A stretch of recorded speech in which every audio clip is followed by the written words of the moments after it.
الحمد لله نحمده ونستعينه ونستغفره ونؤمن به ونتوكل عليه ونعوذ بالله من شرور أنفسنا ومن سيئات أعمالنا ونعوذ بالله من شرور أنفسنا ومن سيئات أعمالنا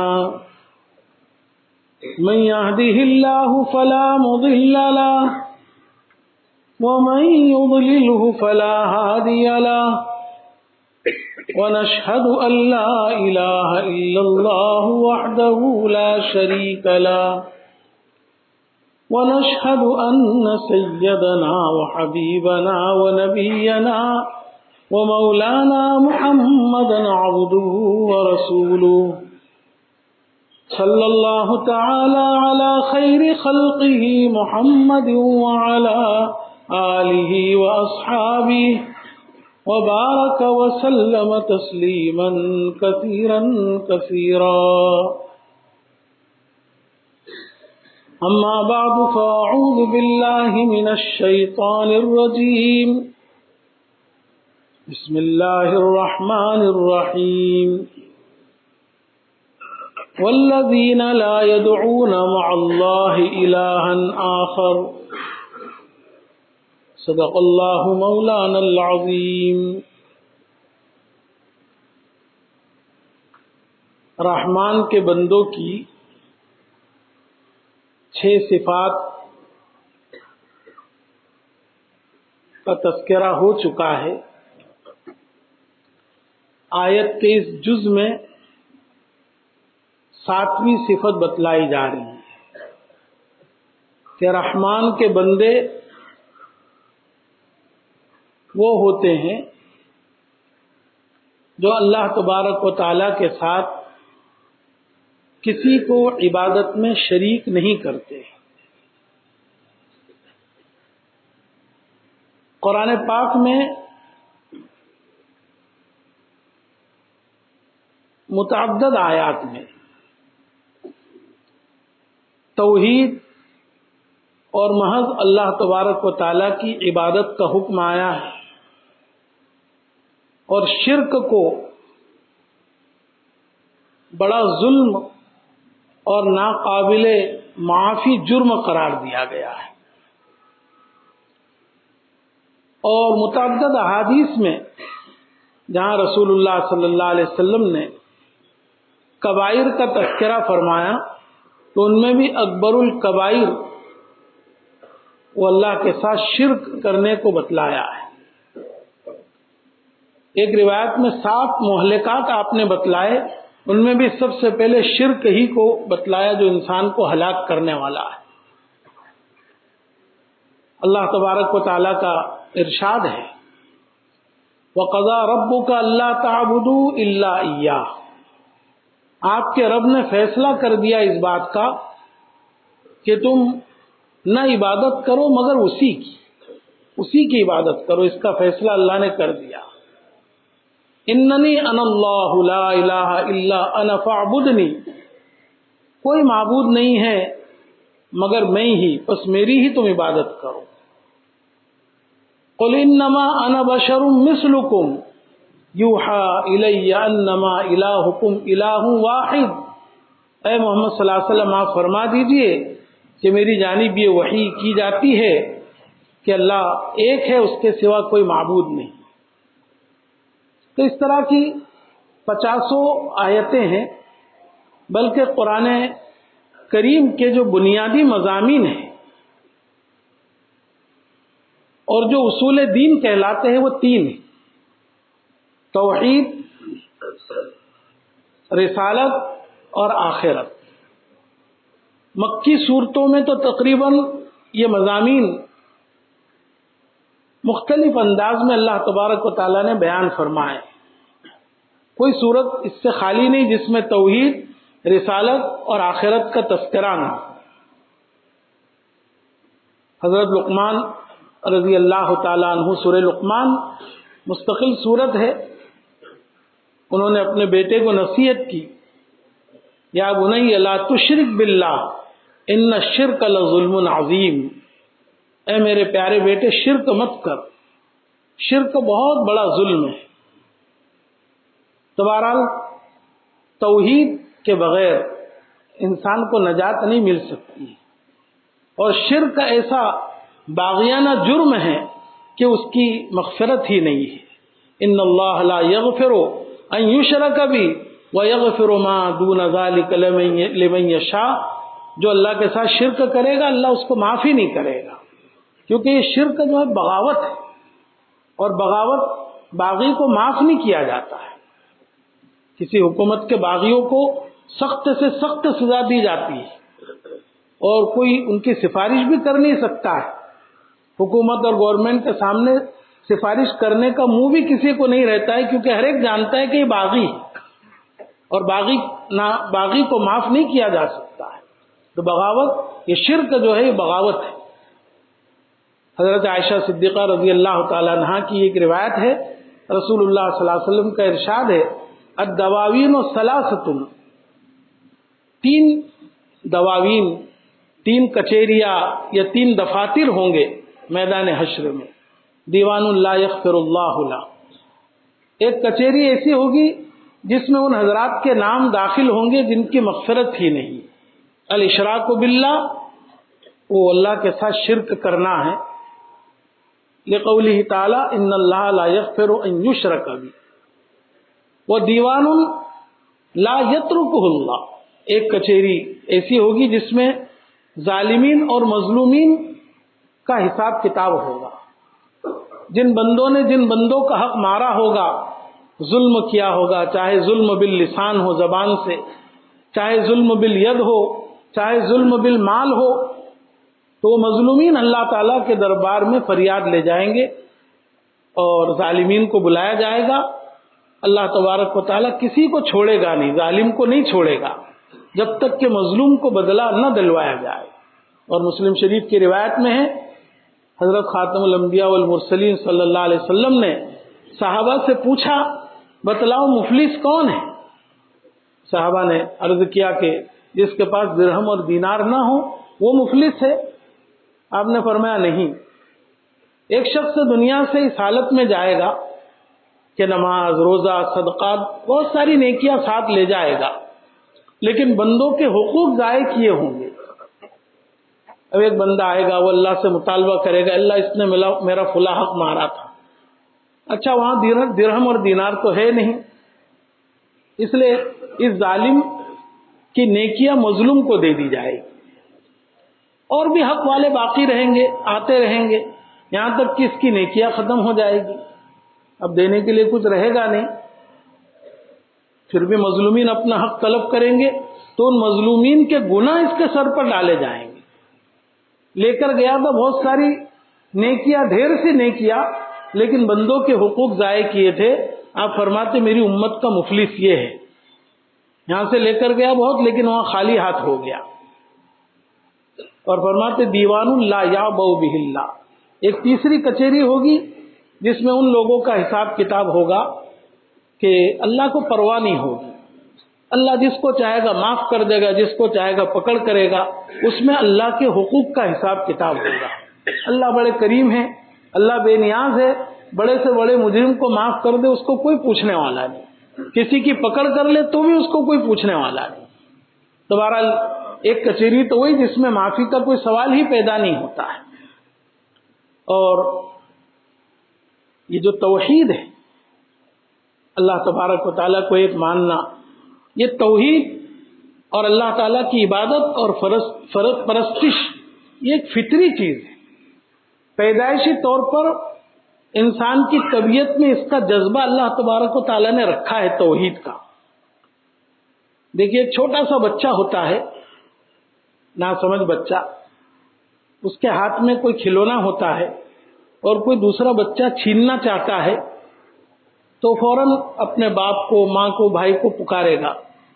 اپنے اس سامان میں شرکت گوارا نہیں کرتا ہے وہ. ایک چھوٹا سا بچہ جب اپنے کھلونے میں شرکت گوارا نہیں کر سکتا ہے تو رب العالمین اپنی ذات یا صفات یا تصرفات میں کیسے شرک کو گوارا کر سکتا ہے؟ انسان ہی نہیں، پرندے بھی اللہ تبارک و تعالیٰ کی توحید کے، اور چوپائے بھی، اور جانور بھی، اور کیڑے مکوڑے بھی اللہ تعالیٰ کی توحید کو مانتے ہیں اور اس کے قائل ہے، بلکہ انس اور جن جو شرک میں مبتلا ہے تو یہ اللہ کی جو مخلوق ہے دوسرے پرند چرین، یہ اس پر افسوس کا اظہار کرتے ہیں۔ حضرت سلیمان علیہ الصلاۃ والسلام اور بلقیس کا واقعہ تفصیل سے قرآن پاک میں ذکر کیا، وَتَفَقَّدَ الطَّيْرَ فَقَالَ مَا لِيَ لَا أَرَى الْهُدْهُدْ۔ حضرت سلیمان علیہ الصلاۃ والسلام کو اللہ تبارک و تعالیٰ نے بڑی حکومت عطا کی تھی، ایسی حکومت آپ نے خود دعا بھی کی تھی کہ اللہ مجھے ایسی حکومت عطا فرما کہ میرے بعد ایسی حکومت کسی کو نہ ملے۔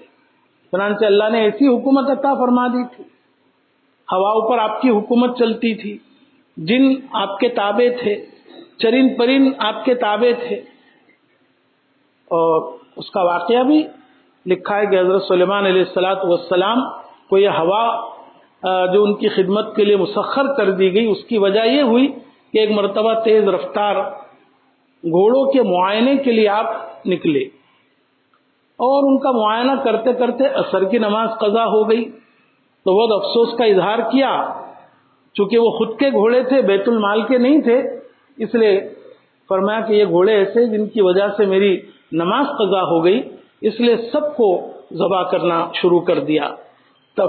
تفیقہ مسحم بالسوق والعناق، ایک تفسیر اس کی یہی کی گئی، بلکہ مشہور تفسیر یہی ہے کہ ان گھوڑوں کے گردن اور پنڈلیوں کو مارنا شروع کیا، ذبح کرنا شروع کیا، تو اللہ تبارک و تعالیٰ کو ان کی ادا بڑی پسند آئی۔ ایک نماز قضا ہو گئی، لیکن اس کا افسوس اتنا ہوا کہ اپنے سارے گھوڑوں کو انہوں نے ذبح کر دیا، تو اللہ تبارک و تعالیٰ نے پھر بطور کرامت کے ان کے لیے ہوا کو مسخر کر دیا۔ 1 مہینے کی مسافت وہ ہوا کتنی طے کرا دیتی تھی، صبح سے لے کر زوال تک وہ اتنی تیز رفتاری سے آپ کو لے جاتی کہ اتنی دیر کا سفر اگر گھوڑوں سے یا پیدل چلنا ہوتا تھا تو 1 مہینہ درکار ہوتا تھا اس میں، تو 1 مہینے کا سفر گویا صبح سے لے کر کے زوال تک 5-6 گھنٹے میں طے ہو جاتا تھا، اور اس کے بعد وہ سفر کرنا چاہتے تو پھر شام تک جاتے تو 5-6 گھنٹے میں شام تک دوسرا سفر طے ہو جاتا۔ 2 مہینوں کا سفر 1 ہی گھنٹے میں 12 گھنٹوں میں طے ہو جاتا تھا۔ بہرحال حضرت سلیمان علیہ الصلاۃ والسلام جب سفر میں تشریف لے جاتے تو جن شیاطین بھی آپ کے ساتھ ہوتے، آپ کے وزراء خدام بھی ساتھ ہوتے، تخت کو آپ ہوا کے اوپر رکھ دیتے اور حکم دیتے، جہاں جانا ہوتا کہہ دیتے اس کو۔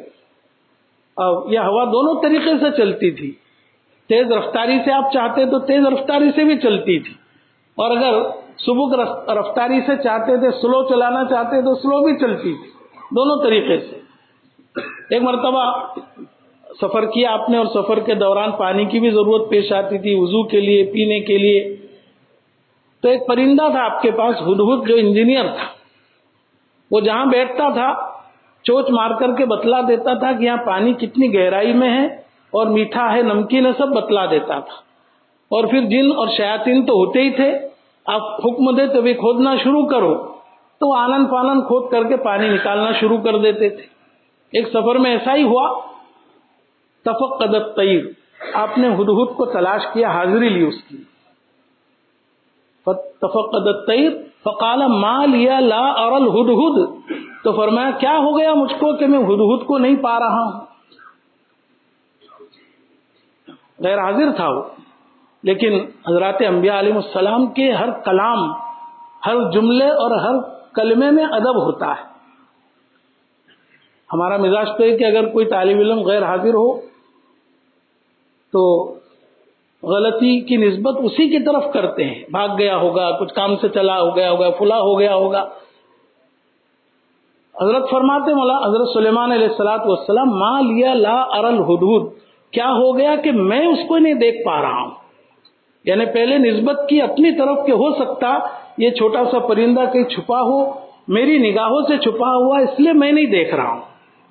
یہ نہیں کہا کہ وہ غائبین میں سے، پھر بعد میں فرماتے ہم کان من الغائبین، تو فرمایا کہ ہو سکتا ہے میری نگاہوں کا قصور ہو، میں نہیں دیکھ پا رہا ہوں، اس کے غائب ہونے کی نسبت پہلے اپنی طرف کی، شاید میرا قصور ہے میں نہیں دیکھ پا رہا ہوں۔ اور دوسری دفعہ فرمایا کہ ہو سکتا ہے کہ وہ غائبین میں سے ہو، حقیقت ایسا ہی ہے کہ غائبین میں سے ہو، تو قصور کی نسبت پہلے اپنی طرف کی۔ بہرحال پھر فرمایا کہ اگر وہ کوئی قوی دلیل پیش نہیں کرے گا اپنے غائب ہونے کی، لَأَصْبَحَنَّهُ أَوْ لَأُقَطِّعَنَّهُ لَأَصْبَحَنَّهُ، اگر وہ غیر حاضر رہا اور کوئی دلیل، کوئی ثبوت یا کوئی عذر پیش نہیں کیا تو میں اس کو سخت سزا دوں گا یا اس کے پر کاٹ کر کے اس کو ڈال دوں گا۔ اس سے معلوم ہوا کہ بھئی حاضری لینے کا ثبوت قرآن پاک سے بھی ہے اور غیر حاضری پر سزا بھی دی جا سکتی ہے۔ تو سلیمان علیہ السلام نے حاضری بھی لی اور غیر حاضری کے لیے سزا بھی تجویز کی کہ اگر مناسب سمجھوں گا تو اس کے پر کاٹ دوں گا یا پھر اس کو ذبح بھی کر دوں گا۔ بہرحال وہ آ گیا، پھر بعد میں حاضر ہو گیا۔ اب آ کر کے حضرت سلیمان علیہ السلام کے سامنے اپنے پر جھکا دیے، تواضع اور عاجزی سے کہنے لگا، پوچھا اس سے حضرت سلیمان علیہ السلام نے کہاں چلا گیا تھا، کیوں چلا گیا تھا، تو اس نے آگے بیان کیا پورا واقعہ قرآن پاک میں۔ اس نے کہا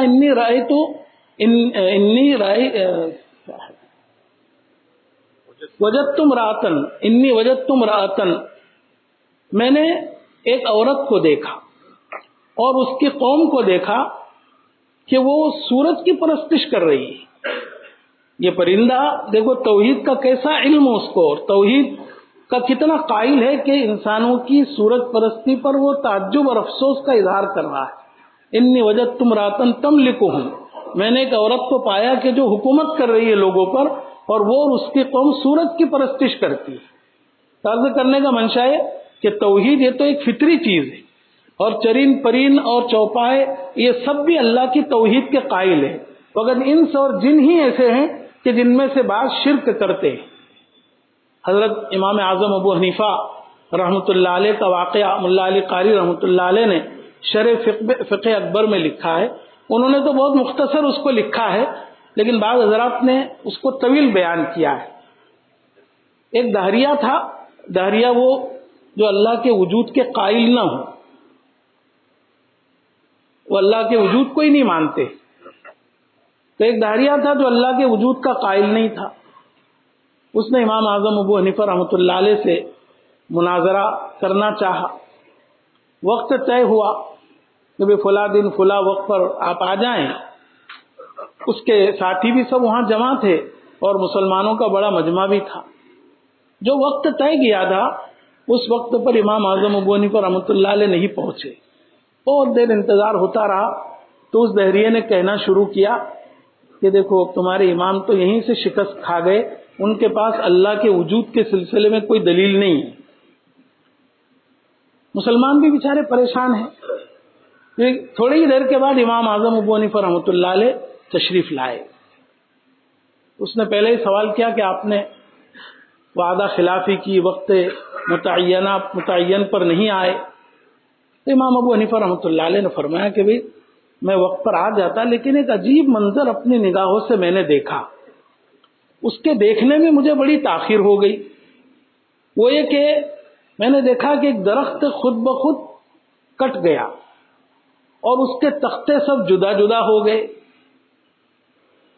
اس کے بعد خود بخود کشتی بن گئی، وہ کشتی خود بخود دریا کے کنارے آئی اور لوگ اس میں بیٹھ گئے، بغیر ناخدا اور ملا کے وہ چلنے لگی اور لوگ کنارے تک پہنچ گئے۔ تو یہ عجیب منظر میں نے دیکھا، اس میں تاخیر ہو گئی مجھے۔ تو دریا کہنے لگا مسلمانوں کی طرف مخاطب ہو کر کے کہ تمہارے امام پاگل ہو گئے۔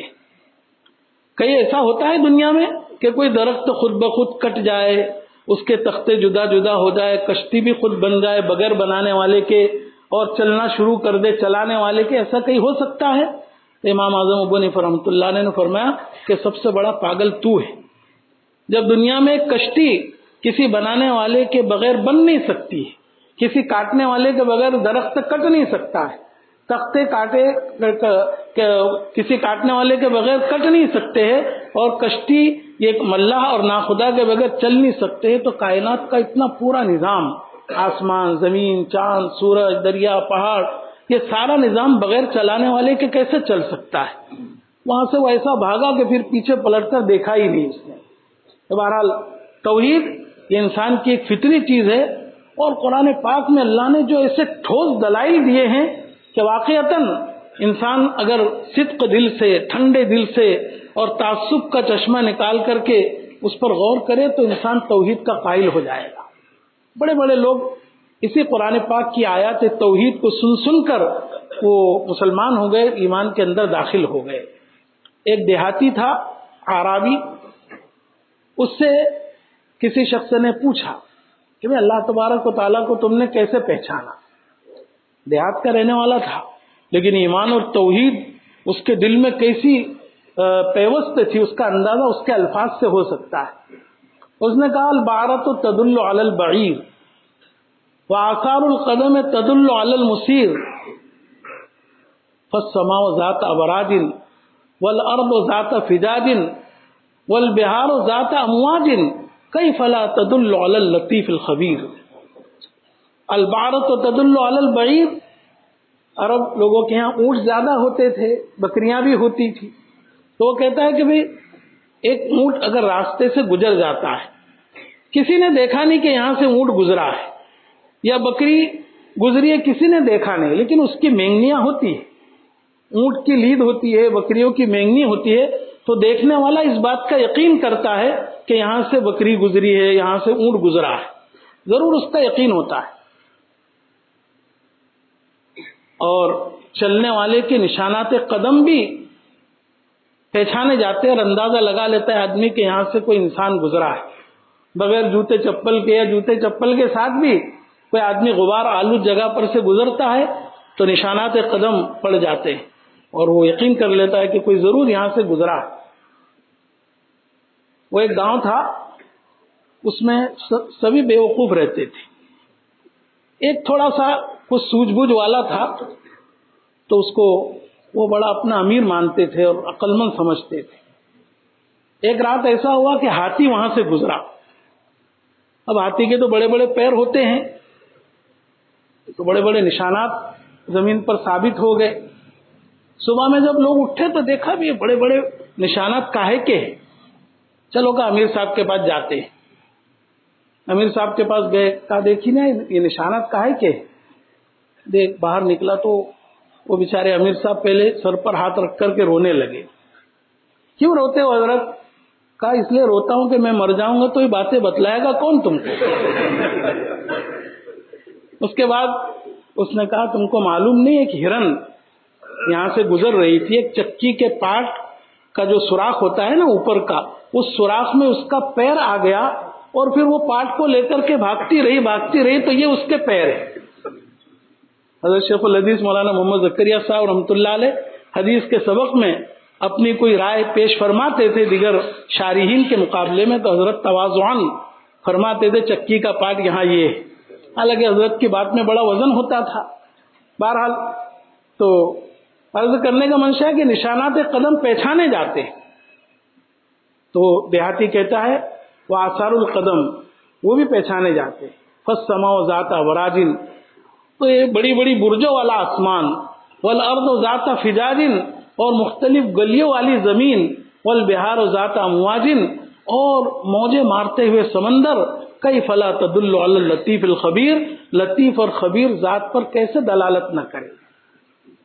وہ ایک شاعر تھا، وہ باغ کے اندر گیا تو اس نے ایک شعر پڑھا، اور وہ چونکہ عاشق مجازی تھا اس لیے اس کے اعتبار سے اس نے پڑھا، گلستہ میں جا کر ہر ایک گل کو دیکھا، نہ تیری سی رنگت نہ تیری سی بو۔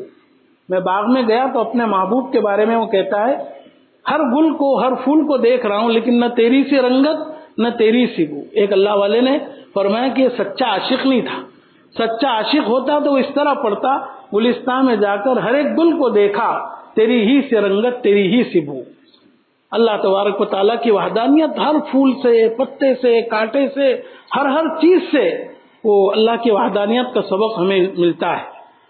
تو بہرحال یہ جو کائنات کا نظام ہے یہ اللہ تعالیٰ نے غور و فکر کے لیے بنایا، اس پر غور کرنے سے انسان اللہ تبارک و تعالیٰ کی توحید کا یقیناً قائل ہوتا ہے، بشرطے کہ وہ اس کو غور سے اور صدق دل سے اور تعصب کے اینک نکال کر کے اس کو سمجھے اور پڑھے۔ حضرت شیخ سعدی رحمۃ اللہ علیہ نے اسی کو بیان فرمایا گلستہ میں، ابر و باد و مہو خورشید و فلک درکارن تاتو نانے بکف آری و بغفلت نہ خوری ہما از بہر تو سرگشت و فرما بردار شرط انصاف نہ باشد کہ تو فرما نہ بری۔ یہ شعر حضرت شیخ سعدی رحمۃ اللہ علیہ کا ہے، لیکن میں اپنے بھائیوں سے پوچھتا ہوں کبھی کہ کہاں پڑھا ہے اس کو، تو کوئی جواب نہیں دیتے۔ وجہ اس کی ہے کہ یہ شعر دیباچے میں ہے، اور دیباچہ ہمارے یہاں پڑھایا نہیں جاتا ہے۔